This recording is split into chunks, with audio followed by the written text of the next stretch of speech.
बढ़ते हैं आगे। बता दें पश्चिम बंगाल में 13 जगह पर ईडी की छापेमारी। मंत्री रतिन घोष के घर ईडी का छापा। कथित नगर पालिका भर्ती घोटाले में ये रेड पड़ी है और ऐसे में अब पूछताछ की जाएगी।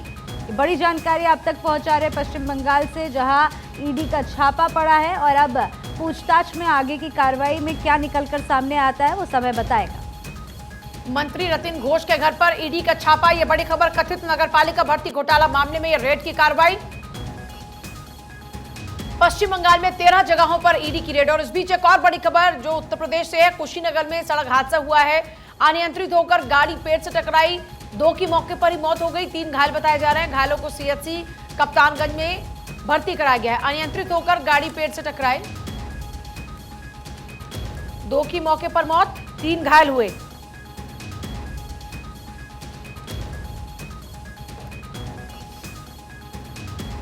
चलिए खबरों में आगे बढ़ते हैं और अब वापस लौटकर अखबार पर आते हैं। बता दें कि केंद्रीय कैबिनेट का एक और बड़ा फैसला सामने आया है। उज्ज्वला सिलेंडर पर सब्सिडी बढ़ी है। मेरे पास नवभारत टाइम्स है, फ्रंट पेज की मैं यहाँ पर बात कर रही हूँ, जहाँ पर इस खबर को जगह मिली है। यहाँ पर आप देख सकते हैं तो हेडलाइन कहती है उज्ज्वला योजना में सिलेंडर पर सब्सिडी अब 300 रुपये।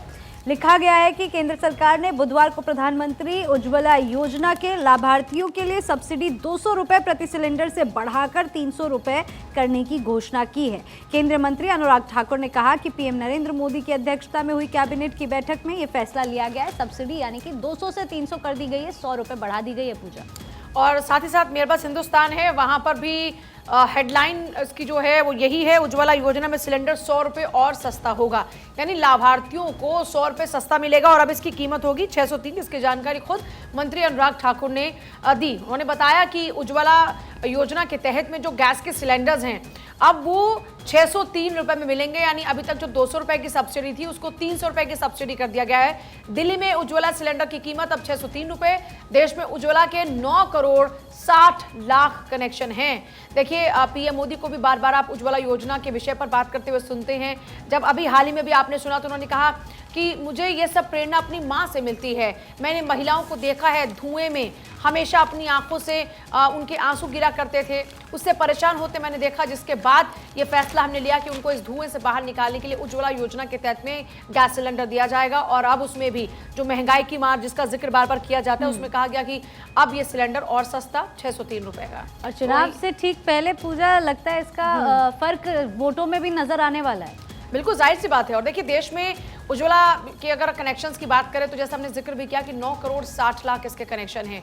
और वहीं देखिए इस बीच चुनावी राज्यों में लगातार एक के बाद एक इस तरह के दांव नजर आ रहे हैं, जिसका असर सीधे तौर पर वोट पर पड़ेगा। महिलाओं के पक्ष में शिवराज सरकार का बड़ा दांव। विधानसभा चुनाव से पहले बड़ा फैसला लिया, महिलाओं को लुभाने की कोशिश में है शिवराज सरकार। महिलाओं को सीधी भर्ती में 35% का आरक्षण मिलेगा।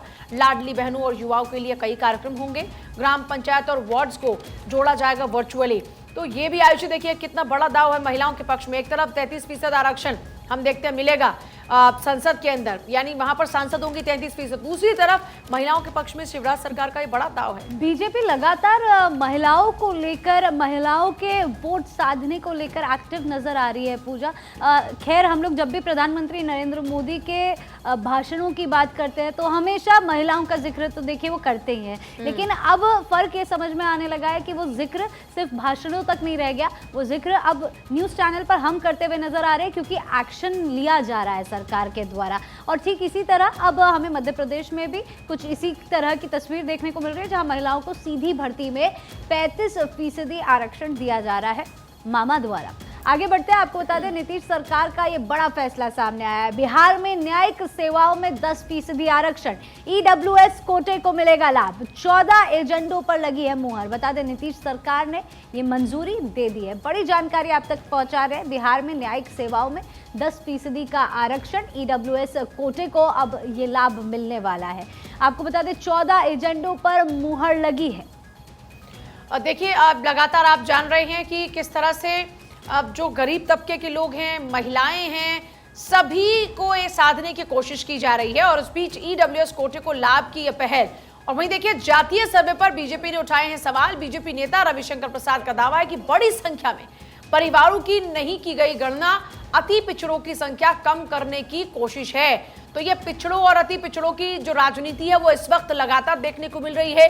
बिहार से इसका आगाज उस वक्त होता है जब जातिगत जनगणना के आंकड़े सामने आते हैं और उसके बाद में जो नई जरह शुरू होती है वो शुरू होती है कि जब आप भागीदारी की बात कर रहे हैं तो अब आप किसको कितनी भागीदारी देंगे। अब एक पहलू इसमें यह भी आया क्योंकि कई लोगों ने यह कहा कि हमारे घर तक तो नहीं पहुंचे, जो टीम है वो हमारे घर तक नहीं आई है जनगणना के लिए, और इस पर अब बीजेपी ने सवाल दागना भी शुरू कर दिया है। बड़ी संख्या में परिवारों की गणना ही नहीं की गई है, अति पिछड़ों की संख्या कम करने की कोशिश है, ये बात तमाम रखी जा रही है।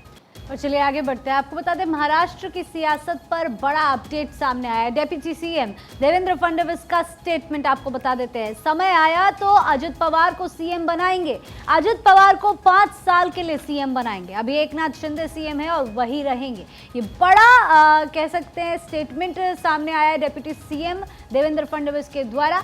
उनका कहना है कि अजित पवार को अगर जरूरत पड़ती है तो समय आने पर सीएम बनाया जाएगा अगले 5 साल के लिए, लेकिन अभी एकनाथ शिंदे ही सीएम रहने वाले हैं। और वहीं देखिए लक्षद्वीप के सांसद मोहम्मद फैजल की संसद सदस्यता रद्द। लोकसभा सचिवालय ने अधिसूचना जारी की, इसी को लेकर 11 जनवरी से संसद सदस्यता रद्द मानी जाएगी। केरल हाईकोर्ट ने सजा से रोक पर इनकार कर दिया। लक्षद्वीप के सांसद मोहम्मद फैजल की संसद सदस्यता रद्द हो चुकी है और इसको लेकर अधिसूचना भी जारी हो चुकी है। लक्षद्वीप के सांसद है मोहम्मद फैजल, जिनकी संसद सदस्यता रद्द हो चुकी है। लोकसभा सचिवालय ने इसी को लेकर अधिसूचना जारी की है। 11 जनवरी से संसद सदस्यता रद्द मानी जाएगी। अधिसूचना में इस बात का जिक्र है। दरअसल केरल हाईकोर्ट से भी कोई राहत नहीं मिली और केरल हाईकोर्ट से जब राहत नहीं मिली तो सजा पर रोक नहीं लगी। सजा पर रोक नहीं लगी तो ऐसे में संसद की सदस्यता जो है वो चली गई सांसद की। और वहीं देखिए स्वदेशी रक्षा उत्पादन पर जोर, देश में ही बनाए जाएंगे 98 मिलिट्री हार्डवेयर। इन उपकरणों के विदेश से मंगाने पर अब बैन है। देखिए रक्षा मंत्री राजनाथ सिंह ने जारी की है 5वीं स्वदेशीकरण लिस्ट। इंडियन नेवी ने आपको बता दें कि स्वावलंबन 2.0 सेमिनार में जारी की लिस्ट। सेंसर्स, हथियार, गोला बारूद, कॉम्प्लेक्स सिस्टम शामिल है इस लिस्ट के अंदर। आपको साथ ही बता दें कि infantry combat vehicle, remote control airborne vehicle शामिल है इस लिस्ट के अंदर। शिपबोर्न अनमैन्ड एरियल सिस्टम और साथ ही साथ नेक्स्ट जनरेशन लाइट रडार भी शामिल है। तो देखिए स्वदेशी रक्षा उत्पादन पर जोर है। मतलब अभी तक हम बाहर से खरीदा करते थे रक्षा के क्षेत्र में जो भी उपकरण होते हैं, लेकिन अब उनको देश में ही बनाया जाएगा। 98 ऐसे मिलिट्री हार्डवेयर जिनको देश में तैयार किया जाएगा। इन उपकरणों के विदेश से मंगाने पर अब बैन है। रक्षा मंत्री राजनाथ सिंह ने जारी की है 5वीं स्वदेशीकरण सूची, यानी जो हमारे देश में बनकर तैयार होंगे उपकरण, उनकी जो 5वीं सूची है वो जारी की गई है। इंडियन नेवी के स्वावलंबन 2.0 सेमिनार में ये सूची जारी की गई। इसमें सेंसर है, हथियार है, गोला बारूद, कॉम्प्लेक्स सिस्टम शामिल है, infantry combat vehicle, remote control airborne vehicle शामिल है। ये सूची राजनाथ सिंह ने जारी की है। आयुषी देखिए बड़ी जानकारी आपको बता दें आगे चलते हुए। एयरफोर्स को मिला है राफेल से भी तेज विमान। HAL ने ट्रेनिंग के लिए पहला तेजस सौंप दिया है। 2 सीटर LCA तेजस बेहद हल्का फाइटर जेट है। जरूरत पर कुछ घंटों में ही फाइटर जेट में बदला जा सकता है। फाइटर जेट का विमान महज 6500 किलोग्राम है और आपको बता दें कि तेजस किसी भी मौसम में उड़ान भरने में बिल्कुल सक्षम है। तो ये एक कह सकते हैं कि जो हमारे बेड़े में एक नया विमान शामिल हुआ है, हमारी सेना को और ज़्यादा पावरफुल करने वाला है। जाहिर सी बात है सशक्त करेगा। राफेल से भी ज़्यादा तेज है HAL। और बड़ी बात यह है कि देखिए सबसे बड़ी बात जो है, हम अपनी जो सैन्य ताकत है उसको बढ़ाने पर फोकस कर रहे हैं। उसमें स्वदेशी साजो सामान भी ज्यादा देखने को मिलेगा, इस पर ज्यादा फोकस किया जा रहा है। और इस बीच एक और बड़ी खबर धनखड़ से मिली। डोमिनिक की वाइस प्रेसिडेंट दिल्ली में दोनों के बीच में मुलाकात हुई है। व्यापार, फार्मा, कृषि, फूड प्रोसेसिंग पर चर्चा हुई है और दूसरे कई मुद्दों पर भी दोनों नेताओं में बात हुई है। डोमिनिकन रिपब्लिक और भारत के बीच में 2 MOU भी साइन हुए हैं। धनखड़ से ये मुलाकात हुई डोमिनिक की वाइस प्रेसिडेंट की और दिल्ली में दोनों नेताओं के बीच में मुलाकात भी हुई है। कौन कौन से विषय रहे जिन पर चर्चा हुई? देखिए इनमें विषय रहा व्यापार, फार्मा, कृषि और फूड प्रोसेसिंग। ये वो विषय रहे जिन पर दोनों के बीच में इस दौरान में चर्चा हुई। और भी कई मुद्दे रहे जिन पर दोनों नेताओं ने बातचीत की और डोमिनिकन रिपब्लिक और भारत के बीच में इस दौरान में 2 MOU भी साइन हुए। और चलिए अब आगे बढ़ते हैं और बात कर लेते हैं खेल जगत की। एशियन गेम्स में भारत ने इतिहास रच दिया है। एशियाई खेलों में 81 मेडल जीते हैं। एशियाई खेलों में 2018 का रिकॉर्ड तोड़ा है। 1951 में 51 मेडल जीतने का रिकॉर्ड बनाया था, जिसको अब खुद ही के रिकॉर्ड को एशिया गेम्स के अंदर इंडिया तोड़ता हुआ नजर आ रहा है। एनबीटी मेरे पास फिलहाल है, फ्रंट पेज की मैं यहाँ पर बात करूंगी एंड आई एम श्योर हर अखबार में फ्रंट पेज पर इस खबर को जरूर जगह दी गई होगी। यहाँ पे भले एंड के अंदर, लेकिन देखिए फ्रंट पेज की एक खबर है जहाँ पर हेडलाइन में लिखा हुआ है, एशियाई खेलों में जोश हाय, अब तक का बेस्ट प्रदर्शन कर भारत ने रचा इतिहास। हम सब के लिए गौरवान्वित महसूस करने वाला ये पल है। आपको मैं आर्टिकल भी ढंग से बता देती हूँ। एशियाड में भारत ने अब तक का सर्वश्रेष्ठ प्रदर्शन कर इतिहास रच दिया है। बुधवार को उसने एशियाई खेलों में अपना पहले का रिकॉर्ड तोड़ डाला है। 2018 में भारत ने 70 मेडल जीते थे। बुधवार को उसके पदक 81 जा पहुंचे और भारत ने 3 गोल्ड, 5 सिल्वर, 4 ब्रॉन्ज पर कब्जा जमाया है। ओलंपिक और विश्व चैंपियन नीरज चोपड़ा ने सत्र का सर्वश्रेष्ठ 88.88 मीटर थ्रो कर भाला फेंक में स्वर्ण जीता है। नीरज चोपड़ा वही है जिनका जिक्र हमने किया था, याद है आपको पूजा? वो दिन गोल्डन बॉय का उनको टैग ऑलरेडी मिल चुका है। रातों रात जो मिलियन में उनके फॉलोअर्स गए, रातों रात नीरज चोपड़ा स्टार बन गए। अच्छा, अब बड़ी बात ये ना, एक तो निराशा उस वक्त बहुत ज्यादा थी और उस निराशा में जो आस की किरण जगाई थी नीरज चोपड़ा ने, यही वजह है जो जिक्र आप करें कि रातों रात उनके फॉलोअर्स बढ़ रहे थे और लोगों का जो प्यार था उनके लिए बहुत ज्यादा उमड़ रहा था। और इस बार भी देखिए नीरज चोपड़ा का कमाल फिर से देखने को। अब जो गोल्डन बॉय का उनको टैग मिला है पूजा, उसको वो संभाल के रखते हुए नजर आ रहे हैं। वो चाह रहे हैं कि वो टैग उनसे छीना ना जाए, देश और आगे बढ़े और लगातार इसी तरह के स्वर्ण पदक हमारे देश के लिए वो लाते रहे, जो कि वो कर भी रहे हैं। और ऐसे में अब वो रिकॉर्ड तोड़ चुके हैं खुद इंडिया का है। खैर आगे बढ़ते हैं। आज से वनडे विश्व कप का आगाज होने जा रहा है। 46 दिन के टूर्नामेंट में भारत मजबूत दावेदार है।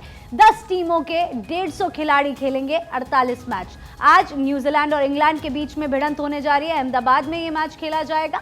पहला मुकाबला है नरेंद्र मोदी स्टेडियम में भिड़ेगी दोनों टीमें। 8 अक्टूबर को भारत का पहला मैच होगा। ऑस्ट्रेलिया के खिलाफ पहला मैच खेलेगा भारत। लेकिन अगर हम आज की बात कर ले, न्यूजीलैंड वर्सेस इंग्लैंड, देखिए वो दोनों टीमें जो 2019 यानी कि लास्ट वर्ल्ड कप में फाइनल में भिड़ती हुई नजर आई थी। तो इसका मतलब दोनों ही बहुत स्ट्रॉन्ग टीम आज आपस में भिड़ते हुए वर्ल्ड कप की शुरुआत करेगी, और वो भी नरेंद्र मोदी स्टेडियम में, जो क्रिकेट का सबसे बड़ा ग्राउंड है पूरे विश्व के अंदर। हाई स्कोरिंग मैच देखिए यहाँ पर होने वाला है। 270 से लेकर 300 के बीच का टारगेट तो कहीं नहीं गया। काफी रोमांचक ये गेम होगा और आने वाले समय में जैसे जैसे मैचेस आगे बढ़ते जाएंगे, साफ हो जाएगा कि टॉप 4 में क्या ये दोनों टीमें जगह बना पाएंगी या नहीं।